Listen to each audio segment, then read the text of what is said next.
వనపర్తి పట్టణంలో పలు అభివృద్ధి పనులకు మంత్రి పొంగులేటి శ్రీనివాసరెడ్డి శంకుస్థాపన చేశారు. 2 కోట్లతో వెంకటేశ్వర స్వామి ఆలయ పరిధిలో భక్తులకు మరిన్ని సౌకర్యాలు కల్పిస్తామని తెలిపారు. ఆయన అంతకుముందు మంత్రులు జూపల్లి కృష్ణారావు, వాకిటి శ్రీహరి, ఎమ్మెల్యే మేఘారెడ్డి, శివసేన రెడ్డితో కలిసి ఆలయంలో ప్రత్యేక పూజలు చేశారు. ఇక ప్రభుత్వ పాలిటెక్నిక్ కళాశాలలో 10 కోట్లతో రాజాగారి బంగ్లా పునరుద్ధరణ పనుల్ని ఆయన ప్రారంభించారు. పురాతన రాజభవనాన్ని పూర్వ వైభవం తీసుకొస్తామని తెలిపారు. రేవల్లి కాంప్లెక్స్ సముదాయ నిర్మాణానికి 2,25,00,000 కేటాయించామన్నారు.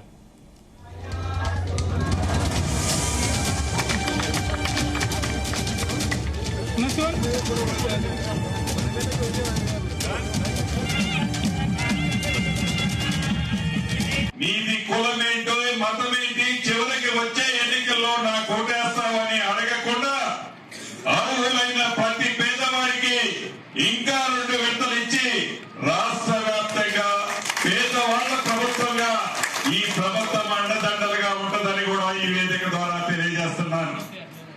మీకు తెలిసిందే, సొల్లు పురాణాలు ఆనాడు 10 సంవత్సరాల్లో ఉన్న పెద్దలు ఈ ప్రాంతంలో నీటిని గురించి మాట్లాడే అనేక మంది ముఖ్య నాయకులు గొప్పలు చెప్పుకొని ఒంటి నిండా విషాన్ని నింపుకొని ఈనాడు రోడ్డమ్మడి విషం చెబుతున్న మాజీ మంత్రులు ఎలా రాష్ట్రంలో పిచ్చెక్కి ఎలా మతి భ్రమించి మాట్లాడుతున్నారో మీరు చూస్తున్నారు. ఒకటి నిజం, వారి ఆవేశం, వారి నోరు మాట్లాడే తీరే ఈ ఇందిరమ్మ ప్రభుత్వాన్ని తెలంగాణ రాష్ట్రంలో ఉండే పేదవారి మద్దతు పూర్తిగా ఉంది కాబట్టి వారు అంత మతి భ్రమించి మాట్లాడుతున్నారు అన్నది చాలా స్పష్టంగా కనిపిస్తుంది.